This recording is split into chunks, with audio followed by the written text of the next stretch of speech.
का जायज़ा लेते हैं। इस वक़्त जब 1 साल से ज़्यादा का वक़्त हो गया है, क्या मौजूदा हालात हैं? हालाँकि ज़्यादातर इलाकों से अब दोनों सेनाएँ अपनी जगह पर जा चुकी हैं। जो कुछ जगह बची हुई वो कब तक वहाँ पर सहमति हो जाएगी? अभी जो एलएसी के ऊपर सिचुएशन है वो नियंत्रण में है। और जैसे आपने कहा कि हम हमेशा लिहाजा करते हैं कि स्थिति क्या है और क्या हमें करना चाहिए। और पिछले 1 साल से हम लगातार बातचीत में हैं और मेरा हमेशा यही कहना रहा है कि जो भी मसले हैं वो बातचीत के ज़रिए वो हम उसका हल निकाल सकते हैं।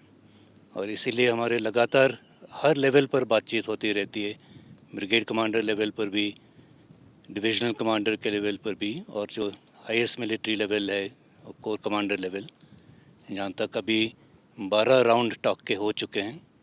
और हमें उम्मीद है कि 13वां राउंड जो है वो अक्टूबर इसी महीने में जल्दी ही हो जाएगा। और हर राउंड जो होता है उसमें हमेशा बात आगे बढ़ती रहती है और ऐसे करते करते फिर जो है मसला है जो है वो हल हो जाता है। तो हमें पूरी उम्मीद है कि जो अभी भी जो पॉइंट बाकी हैं उसके ऊपर भी कोई नतीजा जल्दी ही निकलेगा। जल साहब, लेकिन हम चाइना की तरफ देखें, जो तैयारियां उनकी हैं वो लगातार बढ़ती हुई दिख रही हैं। हम अपनी तैयारियों को देखें, यहाँ पर पिछले 1 साल से के दौरान किस तरह की हमने तैयारी अपनी मजबूत की है, किस तरह के इक्विपमेंट हमने देखा। K9 वज्र तोप को भी यहाँ पर तैनात किया गया। अपनी तैयारियों को सेना ने किस तरह से मजबूत किया है? चाइना ने अपने तरफ एलएसी के अपने तरफ काफ़ी इंफ्रास्ट्रक्चर पैदा किया है। और ये लाजमी है कि ये इंफ्रास्ट्रक्चर ज़्यादा ट्रूप्स को तैनात करने के लिए ही है। और ये हमें लगातार हमारे इसके ऊपर नज़र है और उसको देखते हुए हम भी उतने ही कदम उठा रहे हैं जिससे कि हम उनका ठीक तरीके से जवाब दे पाए। और पिछले 1 साल में हमारे तरफ ईस्टर्न लद्दाख में इंफ्रास्ट्रक्चर की बहुत बढ़ोतरी हुई है। उसी तरह जो आधुनिक हथियार हैं वो भी हमने यहाँ पर इंडक्ट किए हैं।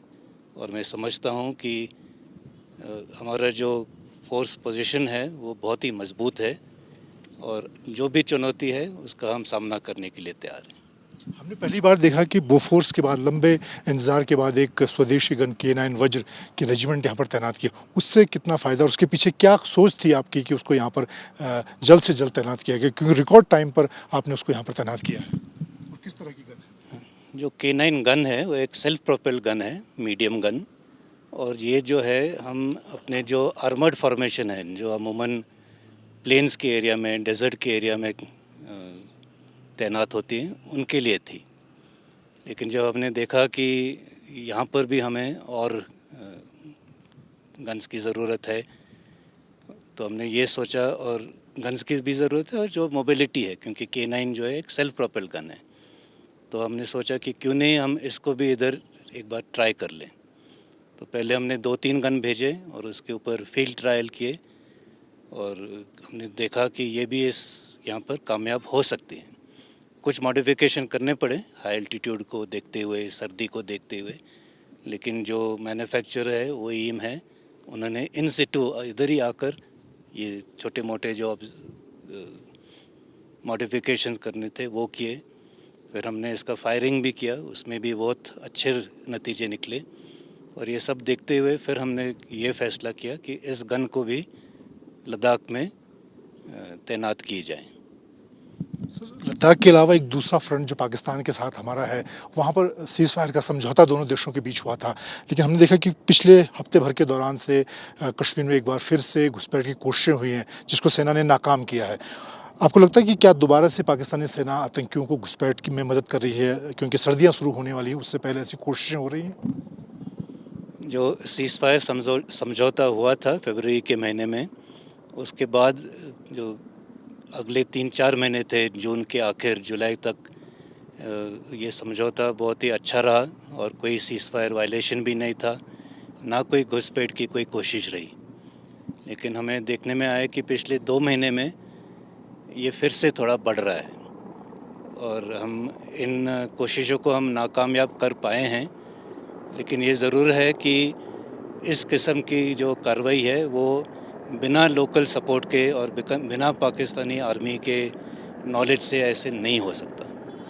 इसके अलावा पिछले हफ्ते 10 दिन में 2 सीज़ फायर वायलेशन भी हुए हैं। इसके ऊपर हमने लोकल लेवल पे भी और जो डीजीएमओ लेवल पर टॉक्स होते हैं, हर लेवल पर हमने इसके ऊपर इनको बताया कि ऐसे कार्रवाई वो ना करें जिससे कि जो समझौता है उस पर कोई असर हो।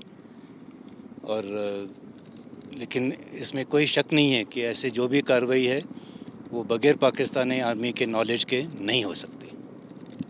सर एक आखिरी सवाल, अफ़गानिस्तान के जो हालात हैं उसको ख़ास तौर से सेना कश्मीर के सिलसिले में किस तरह से देखती है? कैसे अगर वहाँ से चाहे हथियार हों, चाहे वो आतंकी हैं, कश्मीर में उनका किस तरह से पाकिस्तानी सेना इस्तेमाल कर सकती है, उस पर किस तरह की नज़र सेना रख रही है? जो अफ़गानिस्तान में जो स्थिति है उसके ऊपर हमारी लगातार नज़र है और उसके हमारे ऊपर क्या असर हो सकता है उसका भी हम हमेशा अंदाज़ा लगा रहे हैं।